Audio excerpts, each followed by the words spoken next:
You think crossing the galaxy is a simple idea, right?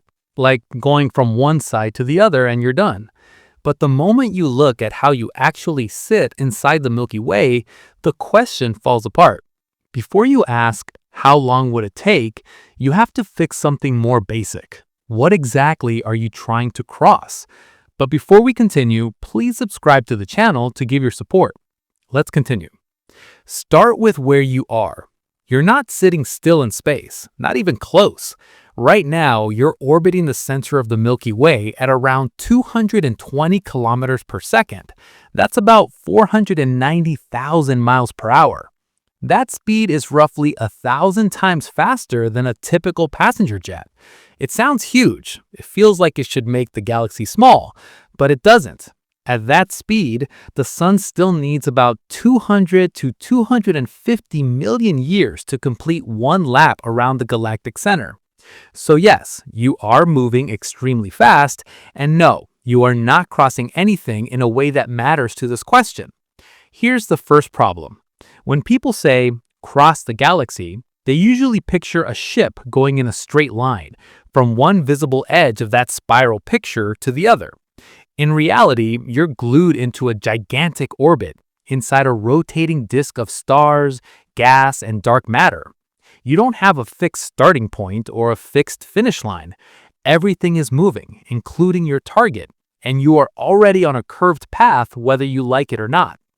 So the first big question is not how long does it take, it's cross what?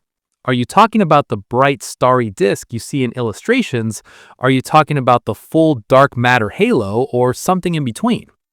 If you change that definition, you change the distance. And if you change the distance, the travel time changes by hundreds of thousands or millions of years, even at extreme speeds.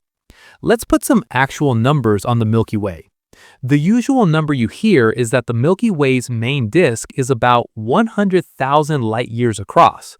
1 light year is the distance light travels in a year, about 9.5 trillion kilometers, roughly 6 trillion miles. Multiply that by 100,000 and the width of the bright disk comes out to around 900 quintillion meters, or about 600,000 trillion miles. That is the part of the galaxy where most of the stars you care about live. But that textbook number hides a big simplification. The Milky Way is not a flat coin with a hard edge.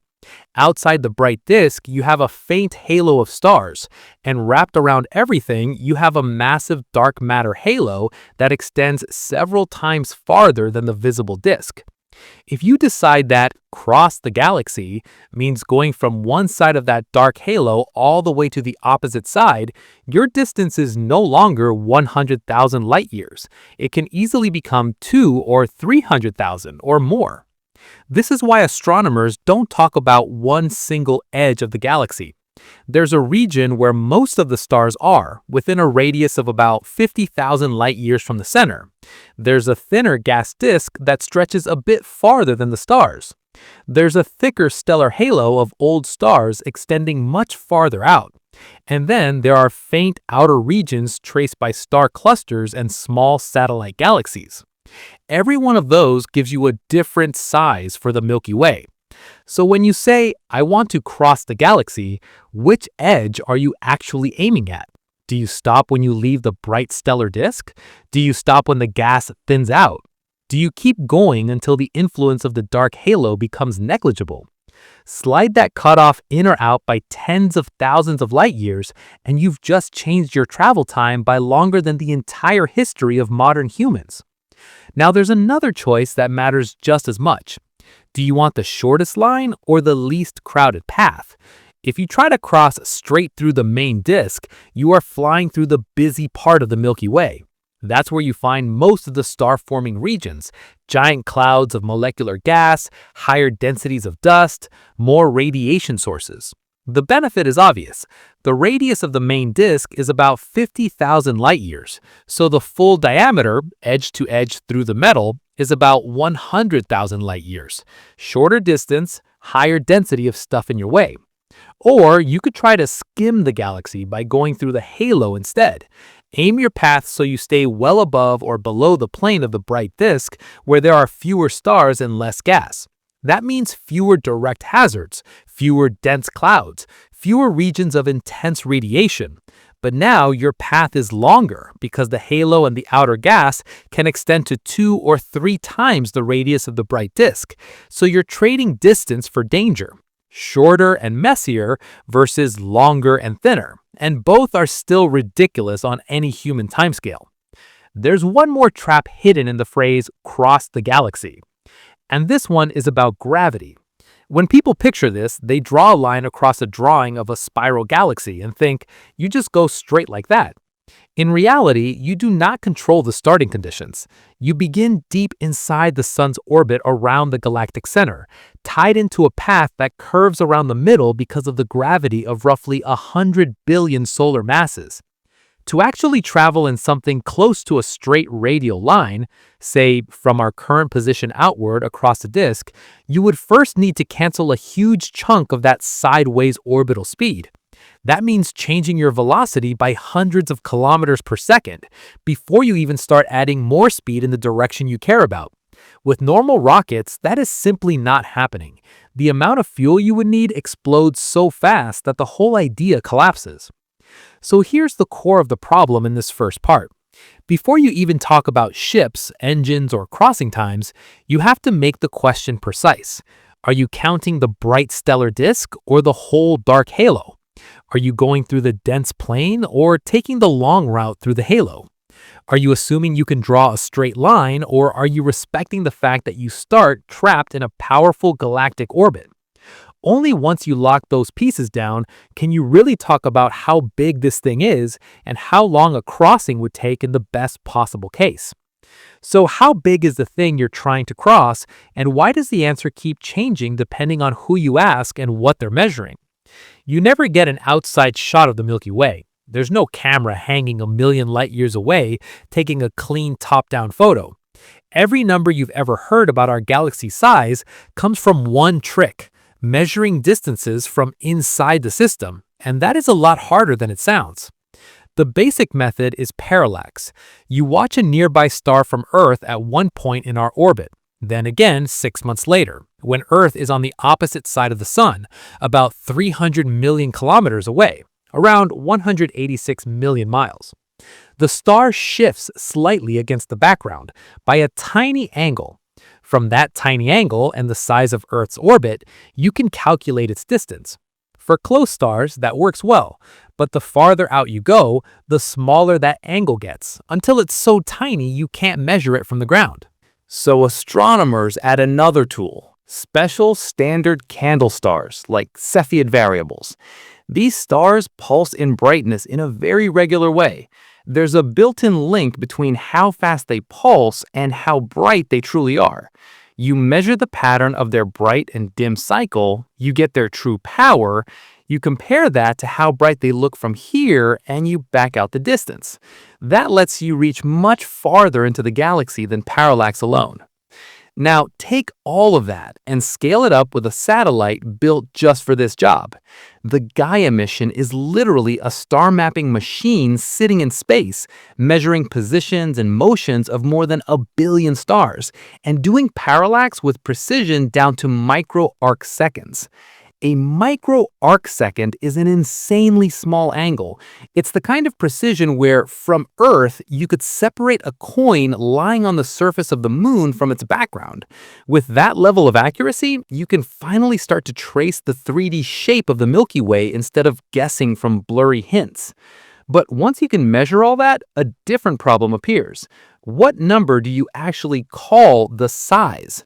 When you look at the Milky Way with these tools, you don't see a single clean edge. You see multiple components layered on top of each other, each with its own effective diameter.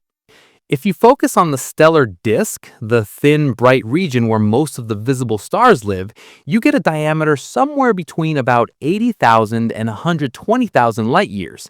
That range exists because the brightness fades gradually. It doesn't just cut off. So different surveys pick slightly different thresholds. Then there's the gas disk, neutral hydrogen and other gas that extends a bit further than the main stars, so that effective disk is larger again. Outside that, the dark matter halo, the invisible mass you only detect by its gravitational pull, can stretch to 200,000 or even 300,000 light years or more in diameter, depending on how far out you still consider material to be bound to the Milky Way. So, if you define crossing the galaxy as going from one side of the bright stellar disk to the other, you're talking roughly 100,000 light years of travel. If you decide the halo counts, your path just doubled or tripled in length without changing a single atom of your ship. That's the size story. Now you have to place yourself inside it. You are not in the center. The sun sits about 26,000 light years from the galactic center. That's around 26,000 light years in one of the spiral arms, not in some neat middle point. That immediately breaks the simple edge-to-edge fantasy you might be picturing, because your distances in different directions are not symmetric. Look inward toward the galactic center, and the rough distance from the sun to the middle region is about those same 26,000 light years. Go outward toward the far side of the disk, and you have to cover the rest of the way, on the order of 74,000 light years to hit the opposite edge of the stellar disk.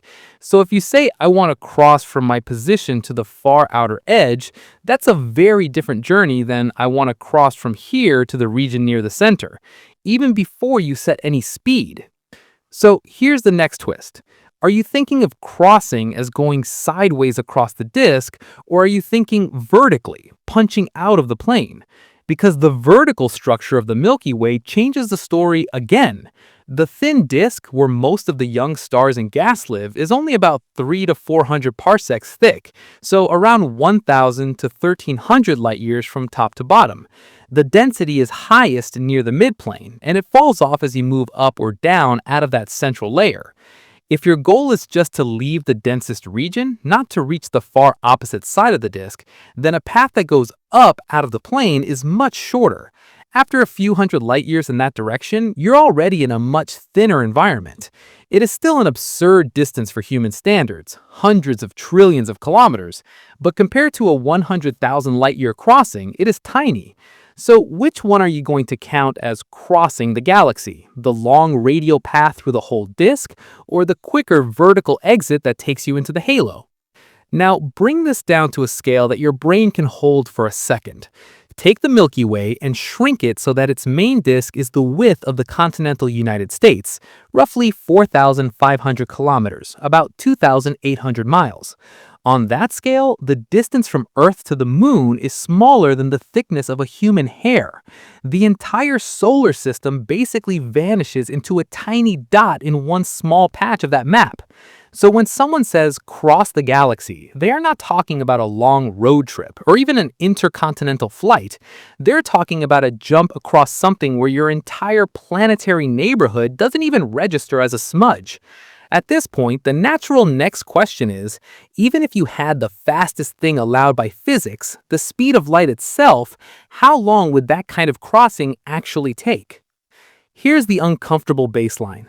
Even if you use the fastest thing the universe allows, you still don't win. Take away all the engineering limits, all the fuel problems, and give yourself pure light speed, and the galaxy still laughs at you. That's the scale you're dealing with. Light moves at about 300,000 kilometers per second, roughly 186,000 miles per second. In 1 second, light can go from Earth to the Moon almost 400 times. In 1 year, it covers that 1 light-year distance we talked about, around 9.5 trillion kilometers, about 6 trillion miles. Now plug that into a galaxy that's about 100,000 light years across, from one bright edge of the stellar disk to the other. At light speed, the time it takes to cross is brutally simple, 100,000 years. So even if you ride the absolute speed limit built into space-time, you are still looking at a journey that lasts about 20 times longer than all of recorded human civilization. Agriculture, cities, writing, the entire history of countries and empires multiplied by 20. That's not a technical problem, that's a raw scale problem. You've set the clock to best possible, and it's still far beyond anything humans plan for. Now, narrow it down. Forget the whole disk and ask just how long does light take to talk to the center of our own galaxy? You sit about 26,000 light years from the core. If you send a perfect laser signal straight toward the middle, even at light speed, that signal needs 26,000 years to arrive. If some civilization right at the center replied instantly, their answer would need another 26,000 years to get back to you. So a simple hi and hello back between here and the galactic center is a 52,000-year conversation. You could start that message today, and by the time the reply comes in, every language on Earth will have mutated. Continents might look different, and your entire species might be unrecognizable or gone. That's just a one-way trip to the middle and back, not even a full crossing. Here's the next twist. That 100,000-year light crossing sounds huge to you. But how big is it for the galaxy itself? The Milky Way takes about 200 to 250 million years to complete one full rotation for stars that are distant from the center. That galactic year is the time it takes the Sun to orbit once around the core. Now compare that to the light crossing time. In the time the galaxy takes to do one full spin, light could go across the disk side to side a couple of thousand times. So from the point of view of the galaxy's overall dynamics, 100,000 years is a tiny blip. While your hypothetical light-speed ship is crawling from one edge to the other for those 100,000 years, the orbits of most stars barely shift compared to their full path. Your epic journey on a galactic clock is a quick internal adjustment. And this is where the gap between physics and human technology really hits. It's one thing to say, light could do that in 100,000 years. It's another to ask, what about the fastest object humans have actually built? Right now, the speed record belongs to the Parker Solar Probe. At its closest swing around the Sun, it has reached about 190 kilometers per second, around 425,000 miles per hour. That's fast enough to go from New York to Los Angeles in under 20 seconds. It wipes the floor with any rocket we've sent before. But compared to light, Parker is crawling. 190 kilometers per second is about 0.06% of light speed, not 6%, 0.06. Take that fraction and apply it to the galaxy. If light needs around 100,000 years to cross the stellar disk, then a probe locked at Parker's top speed would need roughly 100,000 divided by that tiny fraction. You end up with a number on the order of hundreds of millions of years, around 150 million years for a similar crossing. That's starting to be comparable to the time it takes the Sun to orbit the galaxy once. So when you hear fastest spacecraft ever, you have to put that in the right frame. For solar system missions, that speed is amazing. For galactic travel, it doesn't even register. You're now talking about a crossing time that's not just beyond human history, it's beyond the timescale of many species and ecosystems on Earth. Entire mountain ranges could arise and erode away while your Parker-level ship is still working its way across. This is exactly why you start with light speed as the benchmark. You don't do it because you think you can build a ship that literally hits that speed. You do it because it gives you a hard upper limit. It says, even if you win everywhere else, even if your engineering is perfect and your energy supply is absurd, you can never beat this number. And that number is already 100,000 years across the bright disk, more if you count the halo. Now, take the next step. No realistic spacecraft is going to reach light speed. The best series proposals for future propulsion talk about maybe 10%, 20% of light speed for very specialized, very extreme missions. Some stretch concepts aim a bit higher, but they all stay under the limit. So if the absolute best case is already 100,000 years, every drop below that multiplies your travel time. At 10% of light speed, you're instantly at around 1 million years to cross 100,000 light years in the galaxy's frame. At 20%, you're still in the range of about 500,000 years. You've just converted a question that sounds like, could this be a really long journey, into this spans multiple geological eras on Earth. You're talking about timescales where continents move, climates flip, and entire branches of life appear and disappear. So the light speed benchmark is there to do one thing: strip away sci-fi optimism. Once you see that even the universe's speed limit still gives you 100,000 years across the disk, you can feel how aggressive the question really is. Any real engine you can build, anything running at a fraction of that speed, just makes the answer worse. And the only way to improve that is to start cheating by bending space-time itself, or to accept that a galactic crossing is not a mission for a single civilization at all, but something that plays out over cosmic time. Let's drop the light speed fantasy and talk about what you can actually launch today, with hardware that already exists. The moment you do that, the problem doesn't just look hard, it basically falls off the table. Start with the real benchmark, Voyager 1. It left Earth in 1977, and today it's cruising through interstellar space at about 17 kilometers per second, around 38,000 miles per hour relative to the Sun. That sounds fierce, and for solar system work, it is. At that speed, Voyager covers roughly 3.6 astronomical units per year, so around 3.5 times the Earth's sun distance every year. In light-year units, that's only about 0.00006 light-years per year. Stretch that out. To cross just one single light-year at that pace, you're already looking at around 17,000 years. That's one light-year, just getting from here to a point still deep in our local stellar neighborhood. Now scale that to a 100,000 light-year wide stellar disk. Multiply those 17,000 years by 100,000, you get something in the range of 1.7 billion years. That is longer than the time since complex multicellular life took over Earth's oceans and land. By the time a Voyager-level probe crosses the galaxy, the entire face of the planet that launched it will have been reset many times over. So okay, you might think, at least Voyager has escaped the solar system. That must count for something. But even that is less impressive when you zoom out to galactic scales. At Voyager speed, it takes on the order of 30,000 years just to travel 1 parsec. A parsec is about 3.26 light years, so we're talking tens of thousands of years just to move one notch on a local star map. Now look at your immediate environment in the galaxy. The Sun sits inside a region called the local bubble, a cavity in the interstellar medium roughly 300 light-years across. That's on the order of 100 parsecs wide. At something like 30,000 years per parsec, you're into the millions of years range just to get from one side of that bubble to the other at Voyager speeds. You are still in the Sun's broader neighborhood, and you've already blown past any time frame that makes any sense for human societies, countries, or even many species. This is why when you stack current tech against galactic distances, chemical rockets essentially vanish. Look at the speeds we actually hit with standard rockets. To stay in low Earth orbit, you need roughly 7.8 kilometers per second, around 17,500 miles per hour. To escape Earth's gravity completely, you need about 11.2 kilometers per second, around 25,000 miles per hour. We can do that. We do it routinely for satellites, crewed missions, and deep space probes. But in the galactic frame, those numbers are tiny.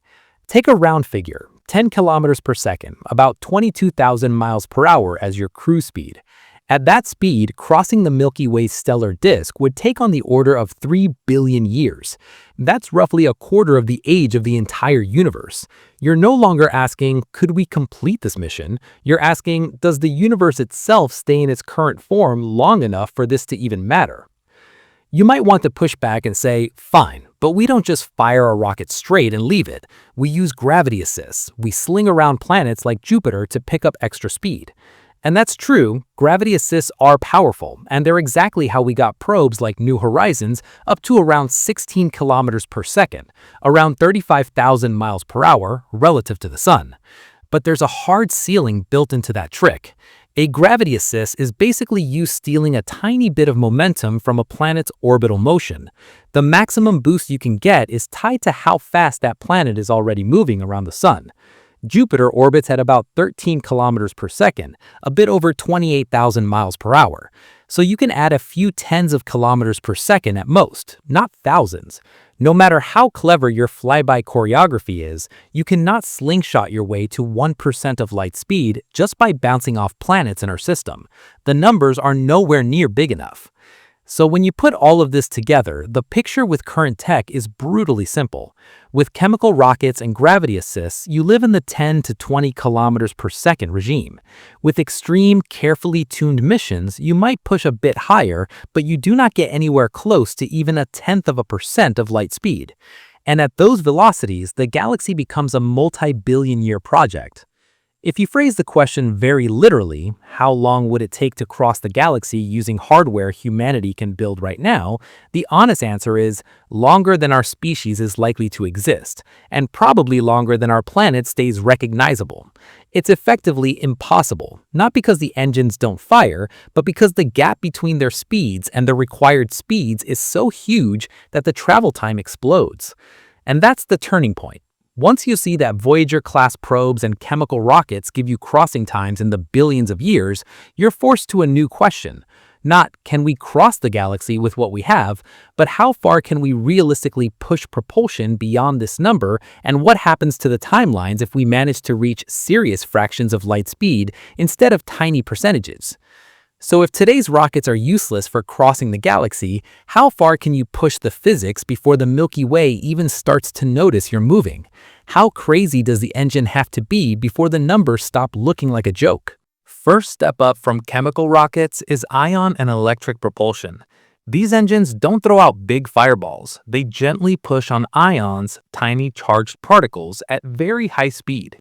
The thrust is tiny, but it runs for months or years, so the speed slowly builds.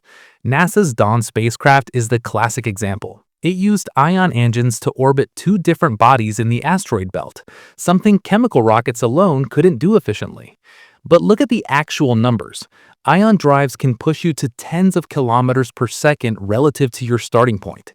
Let's be generous and say you managed to get a probe up to 100 kilometers per second, about 224,000 miles per hour, using a really efficient electric propulsion system over many years. That sounds huge. It's faster than Parker Solar Probe's record. But compared to light, it's still only about 0.03% of light speed. You haven't even reached 1/10 of 1%. Now plug that into the galaxy. If light needs about 100,000 years to cross 100,000 light years, something going at 0.03% of that speed needs more than 300 times longer. You jump straight into tens of millions of years of travel time. So yes, ion drives are fantastic inside the solar system. They let you squeeze more science out of a limited fuel budget. For galactic crossing, they barely change the story at all. So you switch from sipping xenon to firing up a nuclear reactor. Does that finally move the needle? Nuclear thermal rockets take a nuclear reactor, heat up a propellant like hydrogen to extremely high temperature, and shoot it out the back. Because the reactor is hotter than a chemical flame, you get higher exhaust velocity and better performance. In realistic designs, you get maybe 2 to 3 times the efficiency of a good chemical rocket, with exhaust speeds in the 8 to 9 kilometers per second range. Nuclear electric is the cousin of that. You use a nuclear reactor not to heat propellant directly, but to generate electricity, then run high-performance ion engines or plasma thrusters. That lets you hit higher exhaust velocities so your fuel is used more efficiently. But the thrust becomes very low, so trips are slow to accelerate. In both cases, you're getting factors of a few improvement, not factors of 1,000. And that's the key failure point. Chemical rockets live in the few to 10 kilometers per second regime. Nuclear thermal might give you a comfortable bump. Nuclear electric might let you work in the tens of kilometers per second in an optimized scenario. But you're nowhere near the tens of thousands of kilometers per second you'd need for a serious fraction of light speed. You're shaving a bit off billions of years, not transforming the problem. So you have to go more extreme. You have to start talking about fusion. Fusion drives are where near-future engineering and science fiction really start to blur. Concepts like the Project Daedalus and later Project Icarus designs assume you can burn fusion fuel, like deuterium and helium-3, in a controlled way and use that energy to drive a rocket. These designs talk about cruise speeds between 5% and 15% of light speed. Pick a middle value, 10% of light speed. That's about 30,000 kilometers per second, around 18,600 miles per hour. Now you're finally in a different regime. Crossing 100,000 light years at 10% of light speed would take about 1 million years measured in the galaxy's frame. 1 million years is still gigantic, but now you're in a range shorter than the age of mammals on Earth instead of being comparable to half the age of the universe. For hopping to nearby stars, fusion drives would be game-changing. For crossing the galaxy, they turn impossible into cosmically slow but not completely absurd. But fusion rockets come with brutal engineering demands. You need to store and handle huge amounts of fusion fuel, contain insanely hot plasmas, manage radiation, and keep a massive machine running for years or centuries. Even in the optimistic studies, you're still hauling enormous fuel tanks, and you're still stuck under light speed.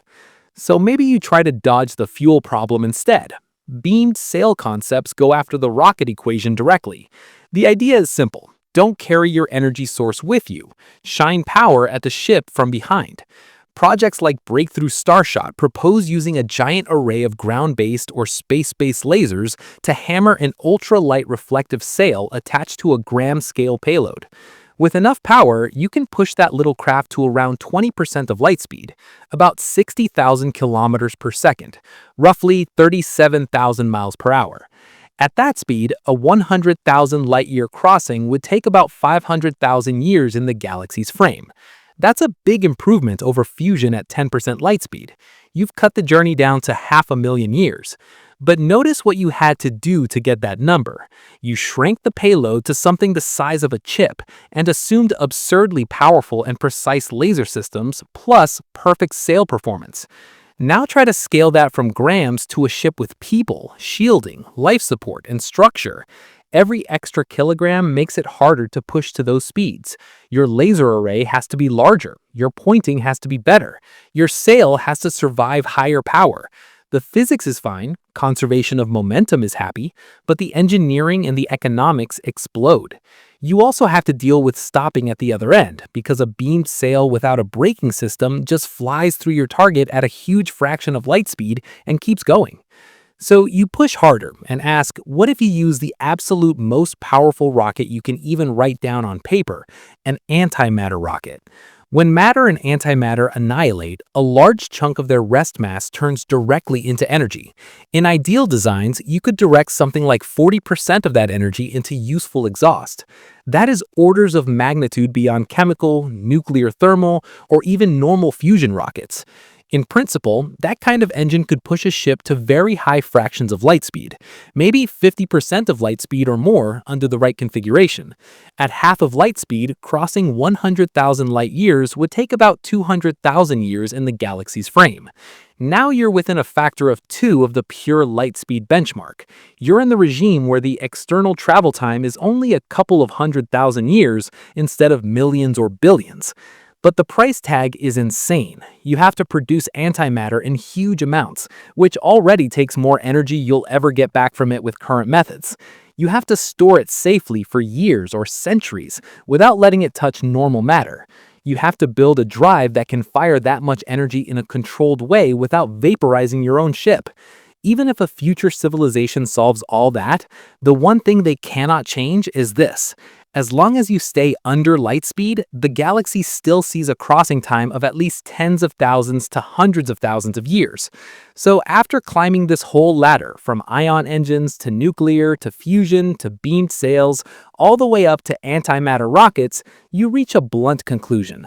Pushing propulsion into the near future and even the extreme future can cut galactic crossings from billions of years down to hundreds of thousands, or maybe a bit less, but it never brings them down to anything like human timescales. The only trick left is to stop caring about the galaxy's clock and start asking a different question. If you fly close to light speed, how much can relativity slow down time for you on the ship itself? So you push the engines as far as physics allows. You get close to light speed. Does that actually beat the galaxy, or does it only mess with your own clock? Relativity splits time into two different answers. There's the time measured in the galaxy's frame, the big outside view. That's often called coordinate time. And there's the time measured by a clock on the ship moving at high speed. That's called proper time. At everyday speeds, they're basically the same. Once you cruise at a serious fraction of light speed, they start to drift apart. At around 90% of light speed, physicists say the Lorentz factor, gamma, is about 2.3. You don't need the formula, just the meaning. Gamma tells you how much slower your onboard time runs compared to the galaxy's time.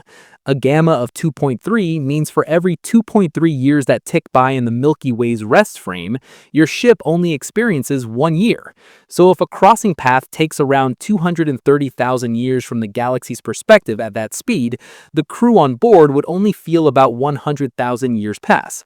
That sounds like a cheat code at first. The outside universe waits 230,000 years, but your ship gets away with less than half of that. The problem is 100,000 years is still completely beyond normal biology, culture, and hardware.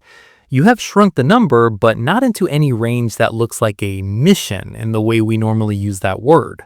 So the obvious next move is push the speed even closer to light. This is where the numbers get aggressive. At 99% of light speed, gamma jumps to roughly 7.1. Now, for every 7 years outside, the ship only feels 1 year inside. Take that same 100,000-year crossing in the galaxy's frame. On board, it feels like about 14,000 years.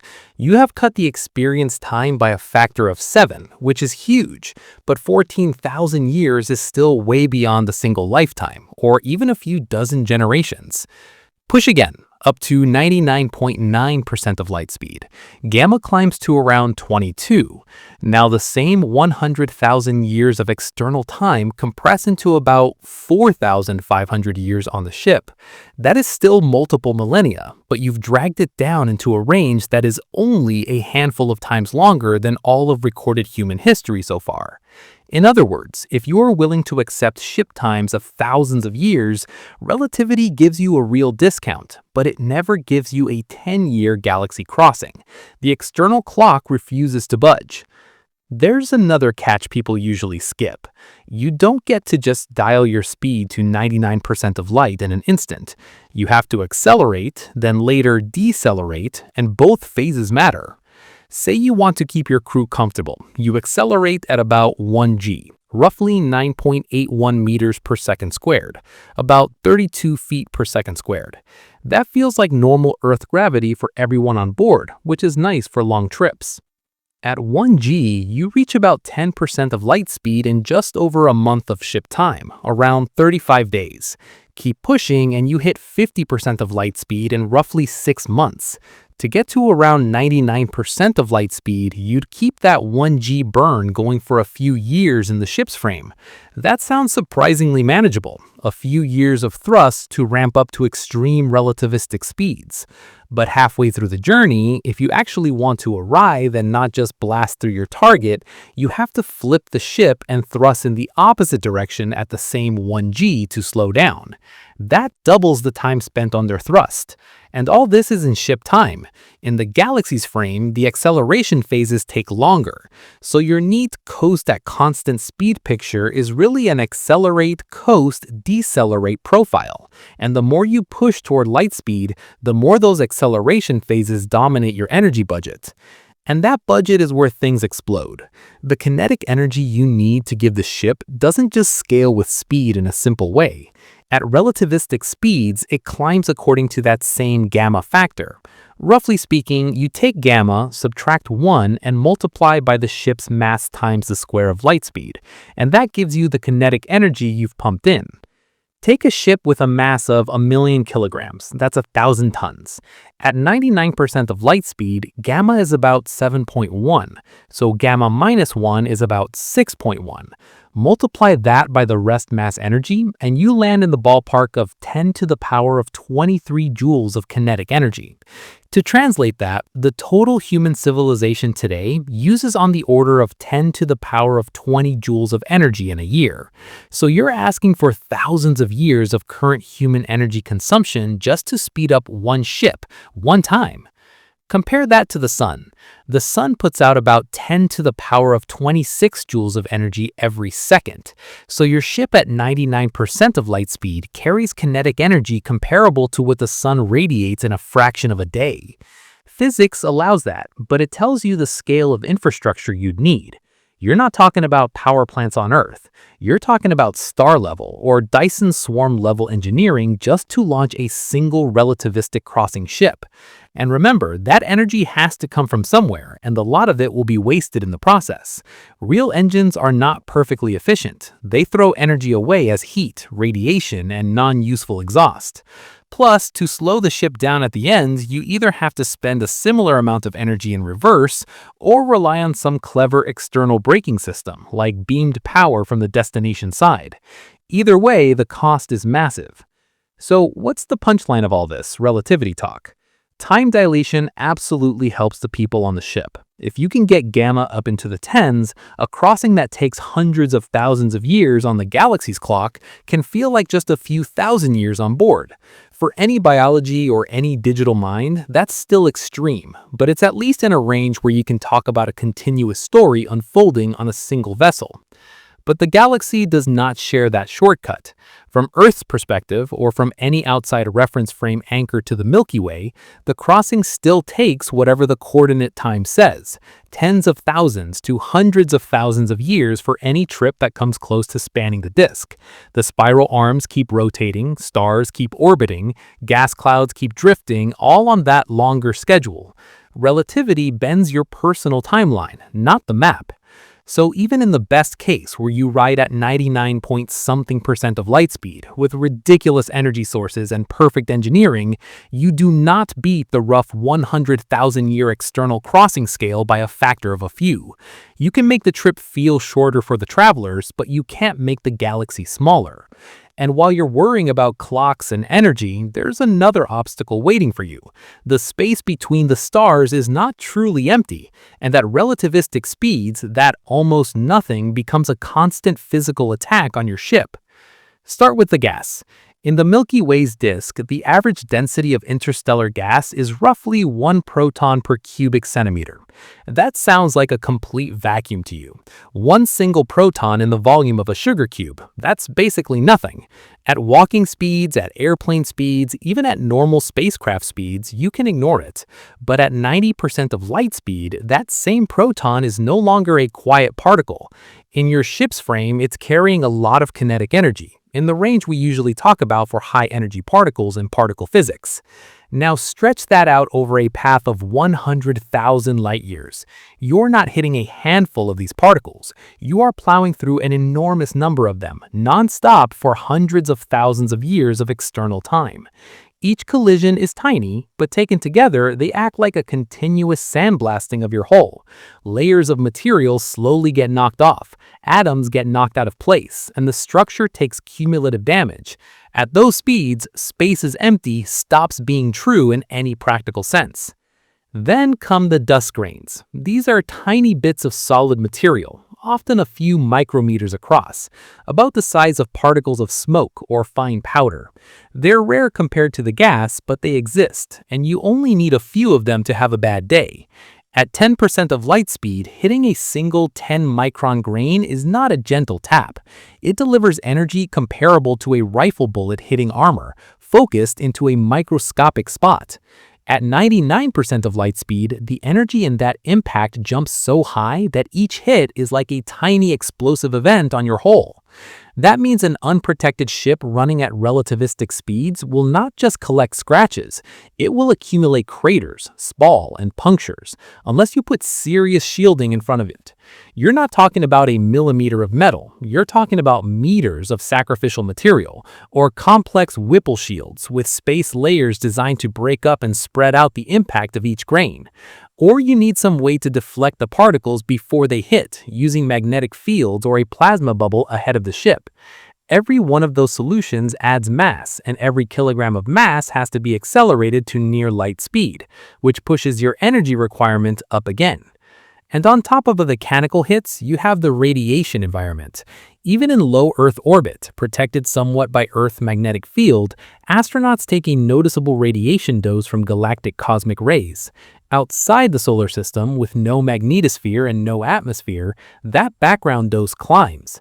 Now add relativity. When you move at a serious fraction of light speed into a sea of radiation, you see that radiation shifted to higher energy. Particles and photons coming towards you carry more punch.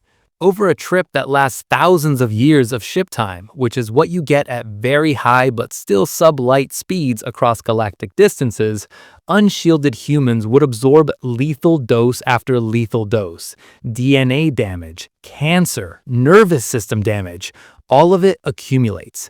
Even electronics start to fail under that barrage. Bit flips, component damage, long-term degradation. So you need heavy radiation shielding, not just for impacts, but for cosmic rays and high-energy photons. Again, more mass, more energy, more cost. There's also drag. At normal spacecraft speeds, you can treat interstellar space as frictionless. At 90% of light speed, that no longer works. Every proton you hit robs you of a tiny bit of momentum.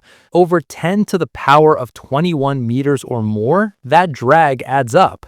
It's like driving a car into a constant headwind that never stops. If you want to maintain your cruise speed instead of slowly bleeding energy into the medium, you need to keep pumping power into the ship. The faster you go, the more violent each collision, and the more energy you dump into heating the surrounding medium and your own shielding. So the interstellar medium does two things at once. It tries to erode your ship physically, and it tries to slow you down. Both effects get worse the closer you get to light speed, exactly the regime you need if you want any hope of making the crossing feel short in ship time. You are pushing into a zone where every extra 9 in your 0.9c speed tag costs more shielding, more energy, more maintenance. All of that feeds into the design of the hull. At relativistic speeds, your ship is not just a vehicle with an engine, it's a battering ram. The front end has to be overbuilt, multiple layers thick, maybe made of materials chosen to vaporize and spread impacts instead of cracking. You might put big, replaceable blocks of shielding out in front and let them slowly wear away over thousands of years, swapping them out or rebuilding them as needed.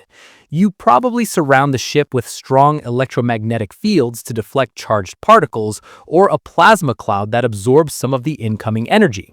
But every one of those systems adds complexity, mass, and failure modes. More structure means more total target area for dust and gas to hit. More mass means you need even more energy to accelerate and decelerate the ship. More systems to protect you from the medium means more things that can break during a journey that already stretches over thousands of years in ship time and hundreds of thousands of years in the galaxy's frame. So by the time you've dealt with impacts, radiation, and drag, you've loaded the design down with enough shielding and power systems that the original point, go as fast as possible, becomes harder to reach. The interstellar medium pushes back on every attempt to get close to light speed. And even if you manage to balance all of that, protect the hull, and keep the engines running, you still haven't solved one more hard constraint. You are not flying in a straight, flat arena. You are falling through the curved gravitational field of the galaxy itself, which does not want to let you go in a simple straight line. You've been treating the galaxy like a flat map you can draw across, but you're not sitting on a map. You're strapped to an object that is already in a huge orbit. You don't start from rest. If you want to shoot straight across the Milky Way, you first have to fight the fact that you're already moving sideways around the galactic center at extreme speed. Right now, the sun is orbiting the center of the galaxy at about 220 kilometers per second, roughly 490,000 miles per hour, at a distance of around 8 kiloparsecs. That's about 26,000 light years from the core. One full lap takes on the order of 220 to 250 million years. So your launch pad is not a stationary platform. It's a high-speed train locked into a curved track by the gravity of the Milky Way.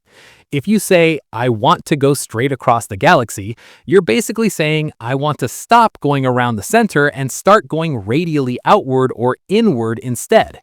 That means canceling a big chunk of that sideways orbital motion before you even start adding new velocity in the direction you care about. Without that, your path is always going to be bent. You'll just be moving on a slightly different orbit, not flying free in a straight shot. Now look at how hard it is to really escape. Near the sun, the local escape velocity from the galaxy, the speed you need to break free of its gravity and never come back, is somewhere around 500 to 600 kilometers per second, roughly 1.1 to 1.3 million miles per hour. That's the speed you need if you want to head out on a truly unbound trajectory, not just a slightly stretched orbit. Our current fastest spacecraft, like Parker's solar probe, are under 200 kilometers per second relative to the sun.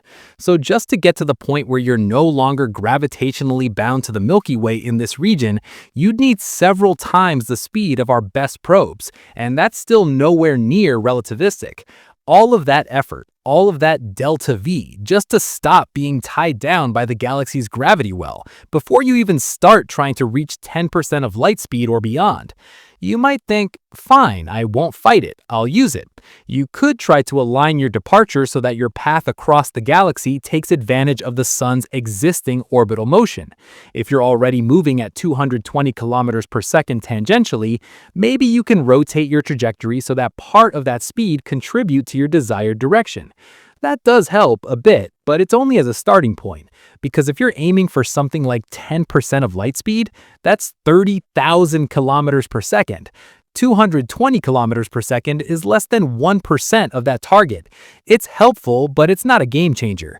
To get into serious fractional light speed territory, you still need to stack tens of thousands of kilometers per second of extra velocity on top of whatever the sun gives you for free.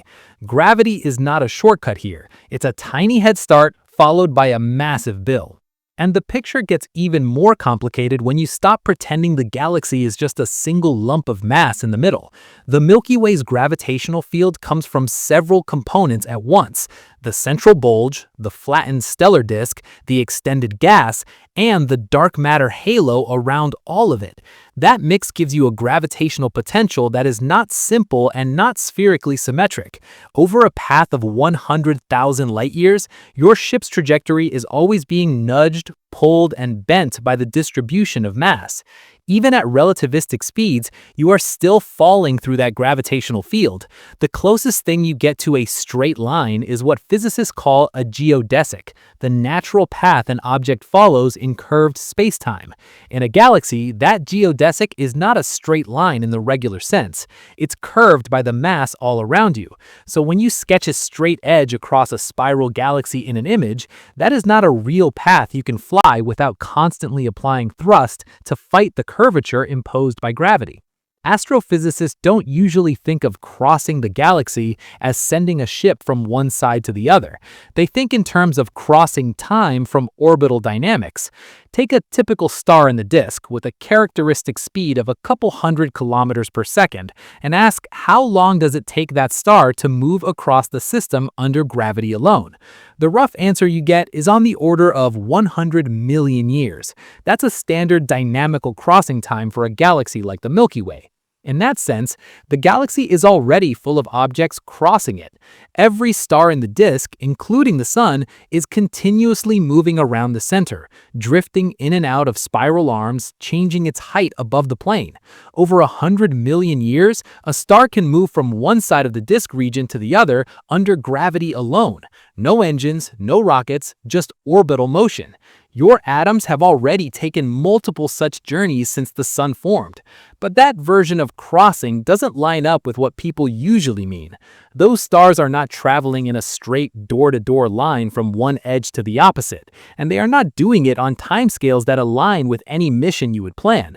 They are just following gravitationally dictated paths, slowly mixing over the disk.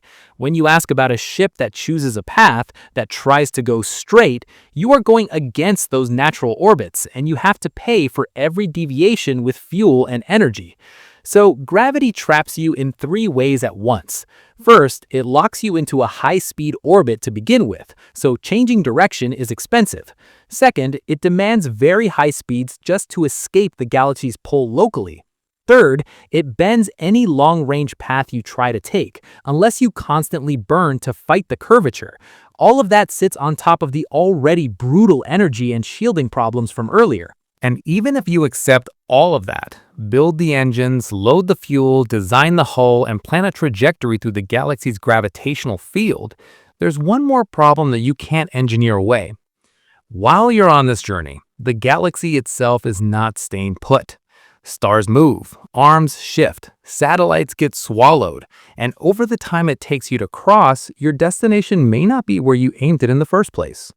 You've been thinking about this trip like the galaxy is a fixed stage. You pick a point on the far side, you head for it, and you arrive. That's not how this works. While you're traveling, the Milky Way itself is moving, flexing, and rearranging. You're trying to hit a target painted on a spinning, wobbling, slowly changing machine. Start with the stars themselves. Over 100,000 years, the sun moves around half a degree along its orbit around the galactic center. Half a degree sounds small, but that's just an angle. And that's only over 100,000 years. Stretch that to 100 million years, which is the kind of timescale you start hitting at realistic galaxy crossing speeds, and the positions of stars get completely scrambled. The sky you started under is not the sky you arrive under. The spiral pattern you see in pictures is not a rigid pinwheel, it's a density pattern. Individual stars drift in and out of those arms over time. Gas flows, gets compressed, forms stars, and then those stars drift forward or backward relative to the wave. So any map of the spiral arms you launch with will age. It's useful for a while, but over tens of millions of years, the pattern shifts enough that those arms are in different places, and the specific arrangement of bright clusters and gaps you aim through is gone. Now look at what those arms actually are. Spiral arms are density waves, regions where the mass density of gas and stars is a bit higher. Gas clouds moving through an arm get squeezed, and that triggers star formation. So when you cross an arm, you are not moving through some static band. You are moving through an environment that is busy. You see young, hot blue stars that have just formed. You see regions full of massive stars that will explode as supernovae within a few million years. You see giant molecular clouds, cold gas clumps that can collapse into new stars. Over a few million years, those arms shear and stretch because of the differential rotation of the disk. The inner parts of the galaxy orbit faster than the outer parts. The arm you left behind is not the same shape by the time you're halfway across. The one you were planning to cross later might have broken up or merged into a different pattern. So your ship's journey is cutting across structures that are deforming as you go. Then there's the raw birth and death of stars. The Milky Way forms a few solar masses worth of new stars every year. That's roughly one sun's worth every year or so spread out over the disk. Over 1 million years, that becomes a few million new stars. Over 100 million years, you get hundreds of millions of new stars added, while older massive stars are dying, blowing up and seeding the medium with heavier elements. Along your route, that means new stars appear that weren't there when you launched. Some of them will be massive and short-lived, pumping out intense ultraviolet radiation and then exploding as supernovae within a few million years. The interstellar medium along your path doesn't just sit there. It gets disturbed by these events. Shockwaves, expanding bubbles of hot gas, changing radiation fields. You're flying through a construction zone where things are constantly being built and demolished as you pass. Scale up again to the whole galaxy surroundings. The Milky Way is not isolated. It's slowly eating smaller galaxies. The Sagittarius dwarf galaxy is one of the best-known examples. Its stars are being stripped off and stretched into long streams that arc through the halo. Other dwarf galaxies are getting pulled in too. On timescales of hundreds of millions of years, the mass distribution of the Milky Way changes as these mergers progress. If your cross-galaxy trip takes that long, you're not traveling through the same Milky Way that launched you. The dark matter halo shape adjusts. The stellar halo gets new streams and clumps. The disk might be slightly warped by past interactions. Even if the changes are small on short timescales, over 1 or 2 dynamical times, they matter. All of this destroys the idea of picking a single star on the far side, locking it in as a fixed destination and just aiming straight at it. Even over a short crossing of 100,000 years in the galaxy's frame, that star will have moved along its own orbit. Over hundreds of thousands or millions of years, it could be in a completely different part of its path, higher or lower above the disk, deeper in or further out. It might have evolved off the main sequence, or if it's massive, it might not even exist anymore. So your navigation problem is not point at that dot and go, it's predict the four-dimensional path of that star through spacetime, while the galaxy's mass distribution slowly changes, and then adjust your own path accordingly for as long as your ship exists. You'd need a constantly updated model of galactic dynamics, accurate over ridiculous time spans. You'd need sensors that can see far ahead, and propulsion systems capable of making course corrections at high speed without tearing the ship apart. And the really sharp part is this. Even if you can handle the physics, the math, and the technology, you still don't get back the simple picture you started with. On the timescales that any realistic galaxy crossing would take, the Milky Way is not a backdrop. It is an active system. Stars drift, arms morph, gas flows, mergers reshape the halo. You are chasing something that is always moving in a structure that is always evolving. So at this point, the question, how long would it take to cross our galaxy, has mutated again. It's no longer just about speed, or even about relativity. It's about whether any biological crew can stay alive and stable for that long, whether any machine can keep working, and what kind of traveler can actually handle a journey where not just the ship changes, but the entire galaxy is different by the time you get to the far side. Here's the brutal step everyone tries to hand-wave past. Your biology is nowhere near the timescale you're trying to play on. Rockets, energy, shielding, gravity, all of that is hard. But at least physics lets you write the numbers down. When you put actual humans on the ship, the problem stops being how fast and turns into how do you even stay alive and sane long enough for any of this to matter? Take a generous human lifespan, call it 100 years. Take a very optimistic galaxy crossing with serious near-future tech, say fusion or beam sails getting you to 10 or 20% of light speed. In the galaxy's frame, you're still staring at something like 500,000 to 1 million years to cross 100,000 light years. That's 5,000 to 10,000 human generations back to back. Even if you lean hard on relativity and fly at such extreme gamma that your ship time is compressed, you don't get a quick ride. At extreme speeds, you might turn 1 million years of external time into a few thousand years of ship time. Maybe less if you push insanely close to light speed. But it's still orders of magnitude beyond one lifetime. You haven't just stretched the mission past your life, you've stretched it past your civilization, probably past your species as you know it today. So the obvious thought is, fine, don't try to keep one person alive the whole time, keep a whole chain of people alive. That's the generation ship concept. You build a self-sustaining habitat big enough to hold a community with closed-loop life support that recycles almost all of its water and air, and some kind of space agriculture to recycle nutrients and grow food. The ship becomes a tiny world where people are born, live, and die while the vessel crawls between stars. On paper, it sounds like a social and engineering problem you could eventually crack. In practice, you're asking a system to work not for decades, but for thousands of years. You need water recycling that doesn't slowly lose trace elements. You need air recycling that doesn't build up toxins over centuries. You need soil or hydroponic systems that avoid collapse, pests, and disease for millennia. On Earth, we struggle to keep a bridge, a dam, or a nuclear plant in good shape for 50 to 100 years without major overhauls. Now add genetics. You need a population big enough to avoid inbreeding with careful control of genetic diversity over hundreds of generations.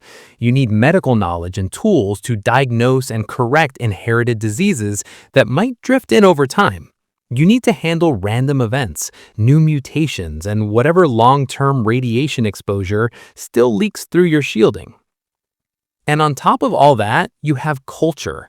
You're asking a society to maintain some form of continuity, technical knowledge, and purpose for thousands of years in a metal tube, under constant resource pressure with no outside backup. You have to prevent collapse, prevent authoritarian lock-in, prevent simple boredom turning into apathy. If a key group on that ship decides after 500 years that the original mission is meaningless, they can change course, shut systems down, or just stop caring. You can't reboot a generation ship from the outside. So maybe you say, skip all of that social mess, just put people to sleep and skip the middle. That's the cryonics or suspended animation idea. Instead of running a full civilization on board, you keep the crew in some kind of stasis and only wake them near the end. In that model, you trade sociology for brutal reliability demands. Because now every person's life depends on a cryogenic system that must work for thousands of years straight. Pumps, seals, insulation, power systems, backup power, fault detection, repair systems. All of it has to survive micrometeoroid hits, cosmic rays, material fatigue, and whatever rare events happen on those timescales. A single critical failure in the wrong subsystem could thaw and kill everyone before you even get to the halfway mark. Redundancy helps, but redundancy also adds complexity and mass. Self-repairing robots might help, but then you need those robots to be robust for thousands of years too. You've turned keep humans alive actively into keep a very complicated machine alive actively. And that machine has to maintain itself without any outside help for longer than human civilizations have ever lasted. So the next pivot is obvious. If cells and tissues are too fragile on million-year timelines, stop sending cells and tissues, send machines. Digital minds and AI probes don't have the same constraints as human bodies. They don't age biologically. They don't need oxygen, water, or food. You can back them up, copy them, distribute them across multiple systems. At first glance, that looks like the obvious solution. Let silicon do what carbon can't. But electronics are not magic either. Radiation slowly flips bits in memory, damages chips, and degrades materials. Solder joints crack under thermal cycling. Insulators break down. Lubricants and moving parts dry out. Over thousands of years, even very reliable hardware will accumulate failures. So to make a digital crew survive, you need heavy error correction in memory and communication, fault-tolerant architectures where parts of the system can die and the rest reroute around them, and self-repairing hardware that can rebuild damaged modules using stored raw materials and blueprints. The good news is, bits really are easier to preserve than cells. You can duplicate data. You can spread copies of an AI system across multiple machines. You can design systems that vote to correct errors, that detect when a part is misbehaving and reprogram it or quarantine it. You can send swarms of small probes rather than one big ship, so that losing a fraction of them doesn't kill the mission.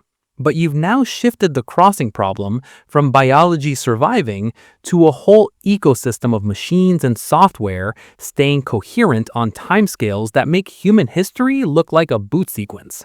Which is where the real question flips. At these timescales, asking how long would it take to cross the galaxy by itself starts to sound incomplete. The answer is always much longer than a human life, even with relativity working in your favor. The more interesting part becomes who or what is actually doing the traveling.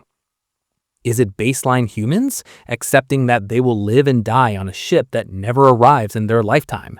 Is it heavily engineered post-humans, with lifespans stretched to thousands of years and bodies and brains hardened against radiation? Is it AI swarms drifting and replicating through the galaxy, with occasional physical bodies popping up where needed? Or is it some mix of all of these, plus things we haven't even named yet? On galactic timescales, the bottleneck isn't just propulsion, it's the nature of the traveler. If the journey takes hundreds of thousands of years in the galaxy's frame, you need something that can maintain a thread of continuity over that gap. And once you accept that, the crossing stops looking like a heroic trip by a crew in a single ship and starts looking like a long, slow migration by whatever form of intelligence manages to outlaugh its own biology and hardware. You've seen how hard this trip is, but how do we even know the numbers we're throwing around are real and not just guesses from inside a random patch of stars? If you're going to talk seriously about crossing the galaxy, you need solid measurements of what the galaxy actually looks like. The big game changer here is Gaia. This mission is basically a precision star surveyor in space. It measures positions and motions for more than 1.5 billion stars in the Milky Way. Not just where they are on the sky, but how far away they are and how they move. That gives you a true three-dimensional map of a big chunk of the galaxy plus velocities.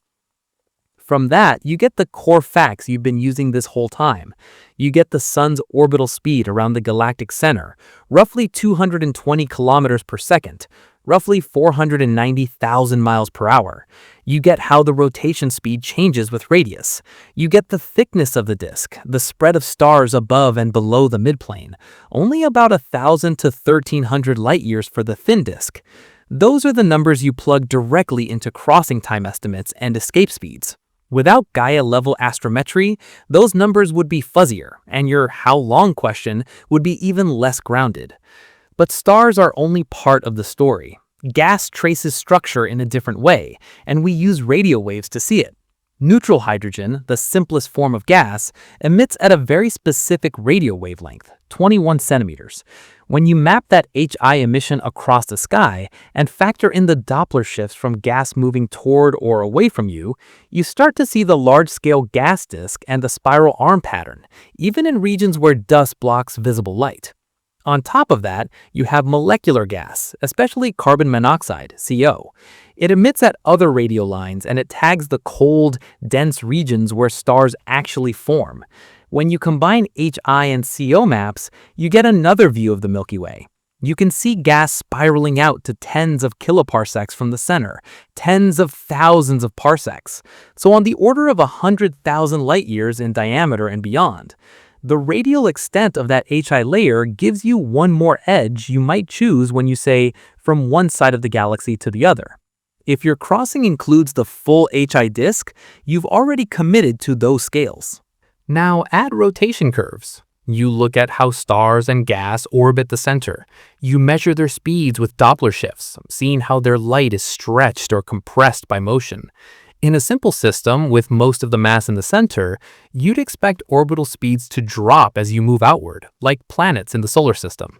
Instead, in the Milky Way and other galaxies, those speeds stay flat or even rise slightly far out in the disk. That flat rotation curve is the classic evidence for dark matter. There has to be extra mass in a big halo around the visible disk, or those stars and gas clouds would not stay in orbit at those speeds. For you, trying to cross the galaxy, those same curves define the gravitational potential you're moving through. They tell you how deep the galaxy's gravity well is, what the local escape velocity is near the sun, and how hard it is to launch a ship on an unbound path. They also set the characteristic velocities that go into dynamical crossing time estimates, that around 100 million years number for stars moving across the system under gravity alone. Then there's the halo structure, traced by globular clusters and old halo stars. Globular clusters are dense, spherical groups of stars, often with hundreds of thousands of stars packed into a small region.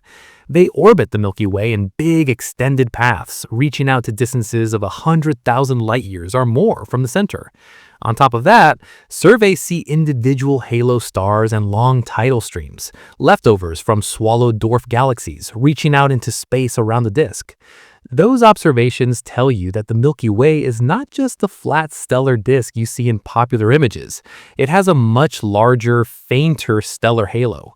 If your definition of cross the galaxy means go from one side of the halo to the other, you are now including these outer regions in your distance budget. That pushes you beyond the 100,000 light-year bright disk into 150,000 or 200,000 light-year scales. Every time you choose the larger structure, your crossing time jumps again, even for light speed. Put all of this together and you see the pattern. Gaia gives you three-dimensional positions and velocities of stars. HI and CO maps give you the gas disk and spiral arms. Rotation curves tell you how deep the galaxy's gravity is and how it's distributed, pointing straight at dark matter. Globular clusters and halo stars show you the extended outer regions and the full spatial footprint of the Milky Way. These are not vague sketches, they are data-driven reconstructions. The numbers we've been using for disk diameter, halo size, orbital speeds, and crossing times are locked to real measurements. And there's one more point that's easy to miss. You're only able to even ask how long would it take to cross our galaxy because of this entire observational toolbox. 1,000 years ago, people didn't know there were other galaxies. They didn't know the Milky Way was a galaxy. They didn't know its size, shape, or that the sun was off-center and orbiting. The whole crossing question would have been meaningless, like asking how long it takes to cross a fog. Now, with radio telescopes, space telescopes, and precision astrometry, you can see the Milky Way as an actual object with a radius, a mass, a rotational speed, and a set of components. You can write down sizes in kiloparsecs and speeds in kilometers per second, and you can plug them into real physical models. And when you do that honestly, you don't get comfortable answers. You get 100,000 light years of disk, hundreds of thousands of light years of halo, orbital speeds of a couple hundred kilometers per second, and crossing times, even at light speed, that dwarf human history. So the observational side doesn't make the trip easier. It just removes the excuses. You can't say, maybe the galaxy is smaller, or maybe we're closer to the edge, or maybe our speeds are higher than we think. The data is good enough now to pin those down, and once you pin them down, the crossing problem becomes what it really is, a fight against scales that belong to stars and dark matter, not to humans and rockets. You've been talking about crossing the galaxy like it's one thing, but in astrophysics, that phrase already has a few different meanings, and none of them match the sci-fi version in your head. The moment you look at how scientists actually define crossing time, you see that stars and gas are already doing their own kind of crossing on their own schedule, and our little rocket fantasies are just riding on top of that. Astrophysicists usually start with something very simple. Take a characteristic size, divide it by a characteristic speed, and that gives you a crossing time. For the Milky Way, you can take a radius of about 50,000 light years for the main stellar disk, and a typical orbital speed of around 200 kilometers per second, about 447,000 miles per hour. When you combine those numbers, you get a dynamical crossing time of roughly 100 million years. That number tells you how long a typical star, moving under normal galactic gravity, travels from one side of the system to the other in a loose sense, just by following its orbit. That 100 million year figure is not about rockets, it's about the galaxy's own internal motion. It's one of the fundamental timescales you use when you ask, how quickly does the system respond to changes? How fast do things mix? It also shows you something harsh. Even if you could magically give a star a random kick and let it drift, you'd still be dealing with tens of millions of years for it to move across the disk under gravity alone. That's what normal looks like at this scale. Then there's another time scale, the relaxation time, and this one makes the galaxy feel almost frozen. Relaxation time is how long it takes for close encounters between stars to really scramble their orbits to the point where their memory of their original paths is lost. In a dense star cluster, where stars pass close to each other a lot, that time can be relatively short. In a galaxy like the Milky Way, with stars separated by light years, it is enormous, much longer than the age of the universe, into the trillions of years. That's why astrophysicists say the Milky Way is collisionless. Not literally, stars can in theory hit each other, but practically almost all stars just pass by without direct collisions. Their orbits are shaped by the smooth gravitational pull of the whole mass distribution, not by bumping into each other like billiard balls. For your ship, that means no chaotic pinball effect where star encounters randomly boost or break you over reasonable times. The galaxy is smooth. If you want to change speed in a meaningful way, you don't get to rely on stellar traffic. You have to bring your own propulsion. Now, think about the sun itself. It's about 4.5 billion years old. Its orbital period around the galactic center is roughly 200 to 250 million years. So since it formed, it has completed almost one full orbit, maybe a bit more or less depending on details. In that time, it has moved through different spiral arms, passed near giant molecular clouds, and oscillated above and below the midplane of the disk. In that sense, your atoms have crossed parts of the galaxy already, just by sitting on a planet orbiting a star on autopilot. No engines, no planning, just gravity doing its thing over hundreds of millions of years. If you insist on a star-level definition of crossing, where crossing means moving across a big chunk of the disk under normal orbital motion, the sun and its neighbors are already doing it. slowly, all the time. You're just not noticing it because the timescale is so stretched. There's also a vertical version of crossing hiding in the background. The disk of the Milky Way is not infinitely thin. The thin disk, where most of the young stars and gas live, has a thickness of about 1,000 light-years from top to bottom. Stars don't sit perfectly flat in that plane. They bob up and down in the gravitational field of the disk, with typical vertical speeds of around 20 kilometers per second, about 44,000 miles per hour. If you take that 1,000 light-year thickness and those vertical velocities, you get a vertical crossing time on the order of 50 million years. That's how long it takes a typical star to go from one side of the midplane, up or down, to the other side and back, like one bounce through the galactic plane. So even just crossing the disk thickness under normal motion is tens of millions of years. Any straight-up trajectory you plan for a ship has to either ride that existing bobbing motion or fight it, but the timescale is baked in by the same gravity that shapes everything else. So when an astrophysicist says crossing time, they are usually not imagining a starship with engines blazing. They're talking about stars, gas, or dark matter particles being pulled across the system by the galaxy's own gravity. Plug in typical stellar speeds of a couple hundred kilometers per second and typical sizes of tens of thousands of light years, and you get crossing times of tens to hundreds of millions of years. That's the baseline behavior of the system. When you plug in human propulsion tech instead with speeds of 10 or 20 kilometers per second, your crossing times shoot up into the billions of years. When you plug in wish list near light speed craft at 10 or 20% of light speed, you can drag those numbers down into the hundreds of thousands or maybe a million years measured in the galaxy's frame. Even with extreme relativistic time dilation for the travelers, you're still talking thousands of years on board, not decades. So you end up with three very different regimes hiding under the same phrase. There's the astrophysical crossing time, where stars and gas casually drift across the system in tens or hundreds of millions of years under gravity.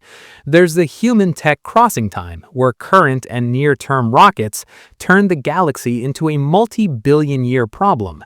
And there's the near-sea crossing time, where you throw ridiculous energy at the problem and still get answers in the 100,000-year range.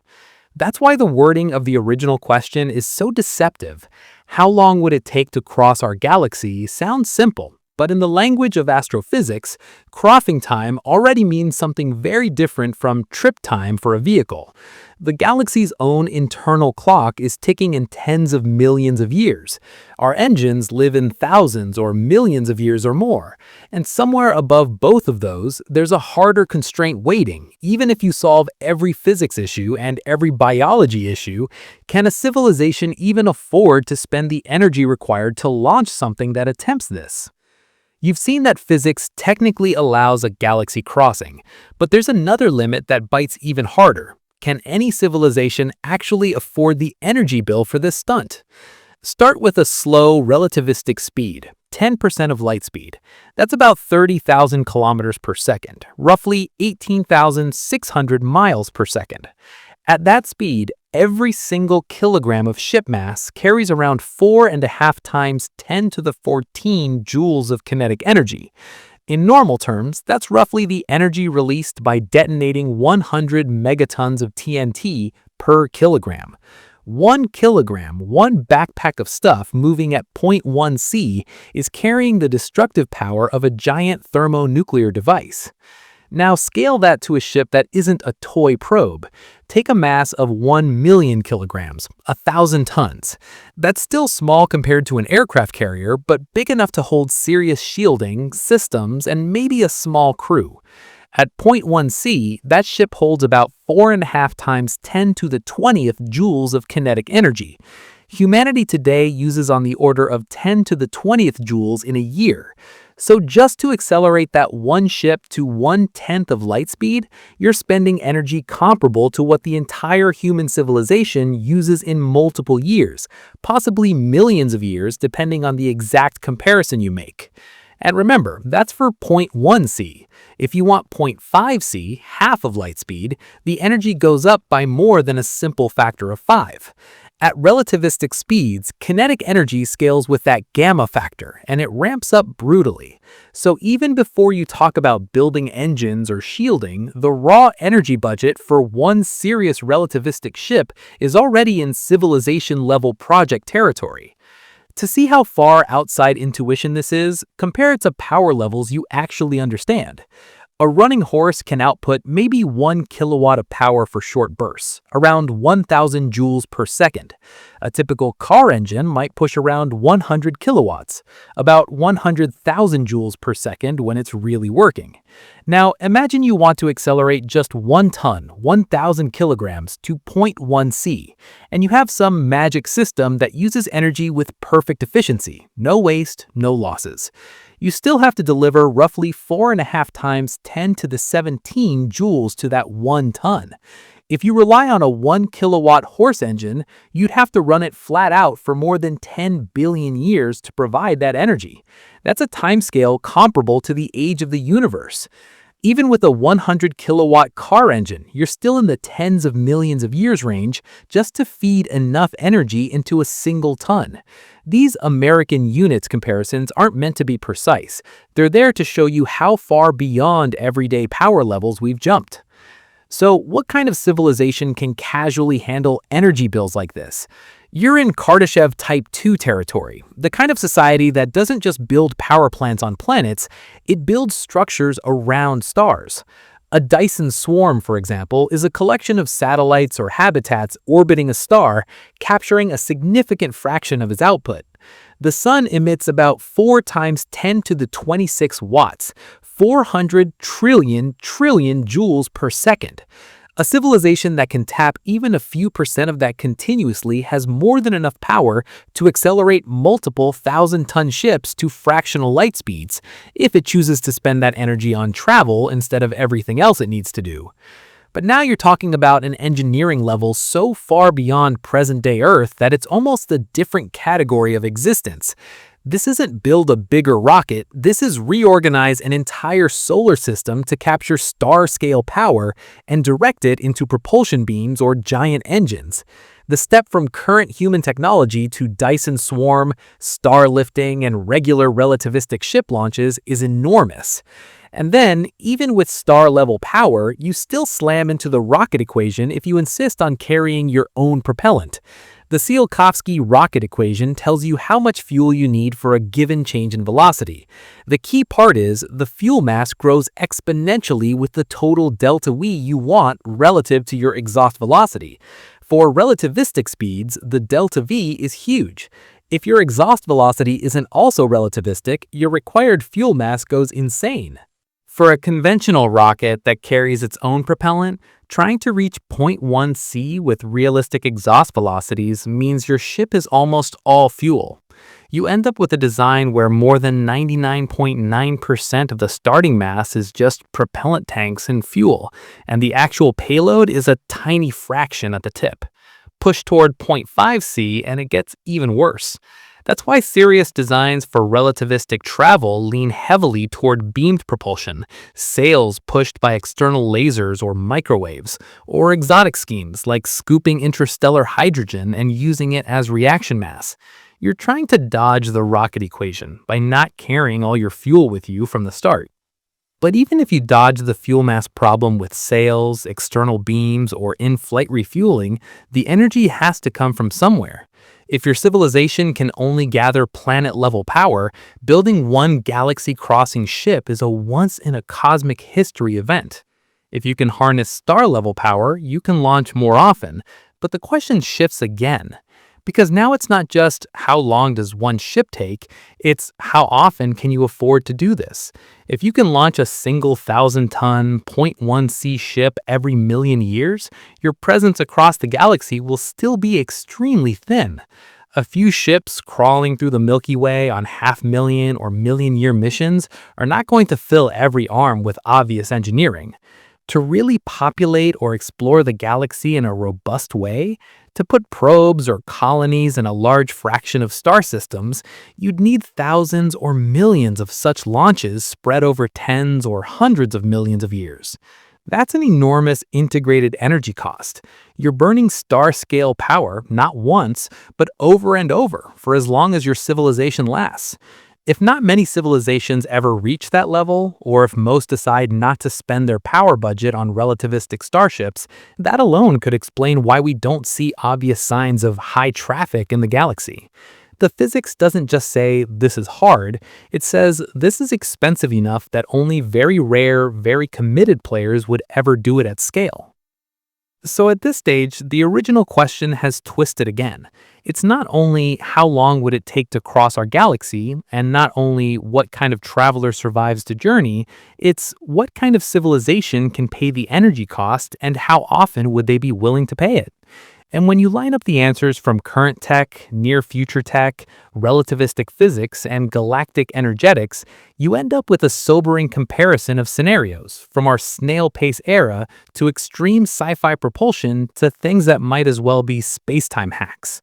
So at this stage, you've got a pile of numbers, different engines, different speeds, different timescales. Let's line them up and be blunt about what each scenario really means, from what you can do now to ideas that live on the edge of physics to stuff that might not be real at all. Start with where you actually are, chemical rockets and ion drives. This is scenario A. Realistic speeds are in the 10 to 100 kilometers per second range, so about 22,000 to 224,000 miles per hour.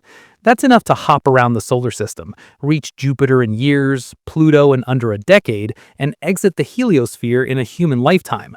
But plug those speeds into a 100,000 light-year disk, and you get crossing times in the hundreds of millions to billions of years.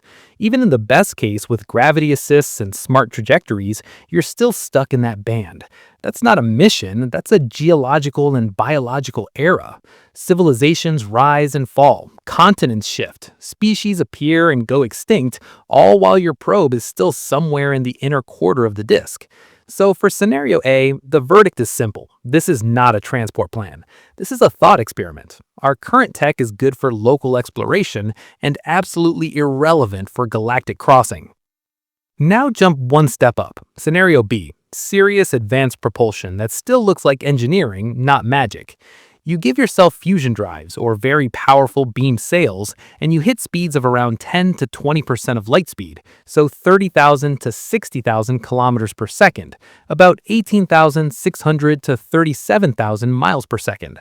These are the speeds that Daedalus-style fusion designs and things like Breakthrough Starshot aim for in the most optimistic versions.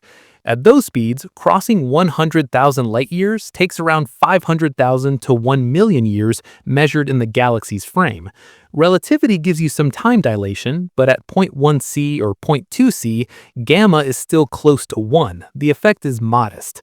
Ship time is still in the hundreds of thousands of years unless you push even closer to light speed. So in scenario B, you move from impossible in practice to allowed by physics but insane in engineering. You've turned the number from billions of years to around 1 million years. That is a huge improvement on paper, but it still does nothing for any individual human. It's useful if you're thinking in terms of lineages of machines or very patient civilizations, not if you're asking, can we get there and back? Scenario C is where you go all in on relativity. You aim for extreme speeds, 90%, 95%, 99% of light speed. That puts you between 270,000 and 297,000 kilometers per second, roughly 168,000 to 185,000 miles per second. This is the regime where gamma, the time dilation factor, really jumps and your onboard time shrinks compared to the galaxy's clock. At 99% of light speed, 100,000 external years feels like around 14,000 years on the ship. At 99.9%, it's a few thousand. This is the first time where proper time savings become real. But the cost of entering scenario C is enormous. You need energy at star scale to accelerate significant mass to those speeds. You need shielding that can survive sandblasting by interstellar gas and dust at relativistic energies for thousands of years of ship time. You need propulsion systems that work under ridiculous power densities. Scenario C is possible in physics, but brutal in energy and materials. You're near the light speed benchmark, but you haven't beaten the 100,000-year external floor. You've just shifted who feels how much of that time. Then there's scenario D, where you stop trying to go fast through normal spacetime and instead try to mess with spacetime itself. This is where warp drives and wormholes live.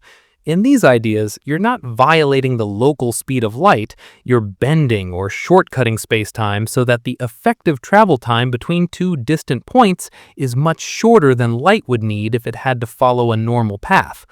On paper, the famous Alcubierre warp drive compresses space in front of a bubble and expands it behind, so the ship rides a wave and appears to move faster than light relative to distant observers, even though locally it never breaks the limit. Traversable wormholes connect two distant regions through a shortcut tube. In principle, these could bring effective crossing times down to decades, years, or even less, if they exist and can be engineered. The problem is, every serious treatment of these ideas drags in things we have never seen in nature: negative energy densities, exotic matter with bizarre properties, speculative objects like cosmic strings. The math is consistent, but the stress energy tensors you need are not obviously real. So scenario D stops being a how long question and becomes a does the universe even allow this, and if it does, can any civilization actually build it without destroying itself? Until we have experimental evidence of usable exotic matter, these remain interesting but undefined. So how do you rank these four regimes by plausibility? At the bottom, most plausible because we already live there, is scenario A, chemical and ion propulsion. That gives you no meaningful galactic crossing in any reasonable time. You're locked into solar system play. Next is scenario B, fusion drives and advanced beamed sails hitting point 1C to point 2C. This is speculative but anchored in known physics and engineering principles. It demands huge infrastructure and long-term stability, but you can at least write serious design studies. It gives you galaxy frame crossing times of 500,000 to 1,000,000 years. Above that is scenario C, extreme relativistic travel at 0.9C to 0.99C. Also within known physics, but so demanding in energy, shielding, and engineering that it might as well require a Kardashev Type 2 civilization. It cuts ship frame times to thousands or tens of thousands of years, keeps external times at around 100,000 years, and turns your ship into a star-scale energy project. At the top, in the least anchored position, sits scenario D, exotic space-time engineering. It promises effective faster-than-light travel without breaking relativity locally, but it rests on ingredients that might not exist in usable form. It's not just hard, it's undefined. You can't even assign a real crossing time because you don't know if the required physics is realized in our universe beyond equations.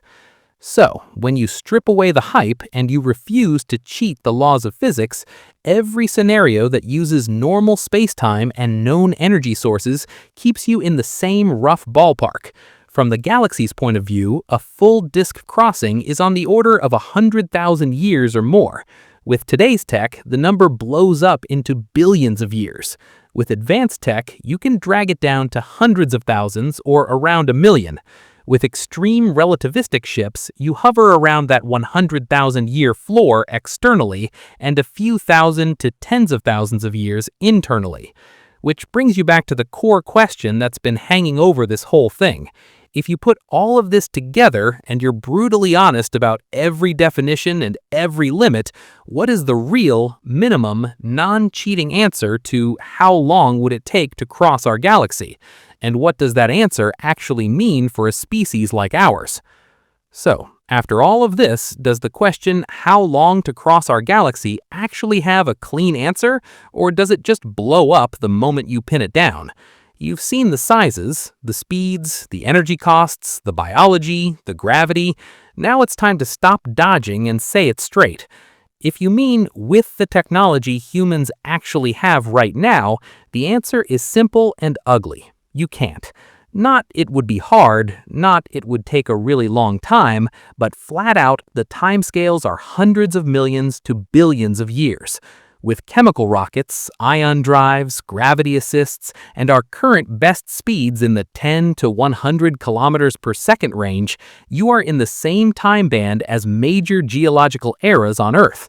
Continents rearrange, oceans open and close, entire classes of animals rise and go extinct while your probe crawls across a small fraction of the disk. Humanity, as you know it, would not just be gone by the time a ship like that arrived, it would be buried under multiple layers of whatever came after us. Languages, cultures, even species would have turned over again and again. You don't plan a mission on that timescale. You don't build a ship. You just accept that with current propulsion, cross the galaxy is a thought experiment, not an engineering goal. It's like asking how long you would take to walk around Earth while the continents are drifting under your feet. You're asking the wrong level of object to do the job. So maybe you mean something a bit more generous, with propulsion that is ambitious but still grounded in known physics. Things like fusion rockets or powerful beamed sails hitting point 1C to point 2C. This is speculative but anchored in known physics and engineering principles. It demands huge infrastructure and long-term stability, but you can at least write serious design studies. It gives you galaxy frame crossing times of 500,000 to 1,000,000 years. So, you push harder and ask for the absolute edge without cheating. You go to the 0.99C regime, 99% of the light limit, where relativistic effects finally bite down. Now you hit the physics wall. You cannot go faster than light, period. At 99% of that limit, crossing 100,000 light-years still takes about 100,000 in the galaxy's frame. That doesn't budge. Light needs 100,000 years to cross 100,000 light-years. At any slower speed, you need longer. That's baked into space-time. What does change is the time on the ship. At 0.99C, the Lorentz factor is around 7. That means those 100,000 external years feel like roughly 14,000 years on board. Push to 99.9% and the factor jumps again. Now you're down to a few thousand years of ship time for that same 100,000-year external journey. So yes, relativity lets you compress the crew's experience time to something in the range of recorded human history times a handful, but you do not get a 2-year cruise. You get millennia. And the cost to get into that regime is enormous. You need star-level energy, meters of shielding, crazy precise navigation, and hardware that can survive cosmic ray damage and constant particle impacts for thousands of years of internal time. You are stacking problems to squeeze the ship's clock down while the galaxy's clock keeps calmly ticking away at around 100,000 years for the trip. So, here's the minimum, non-cheating answer.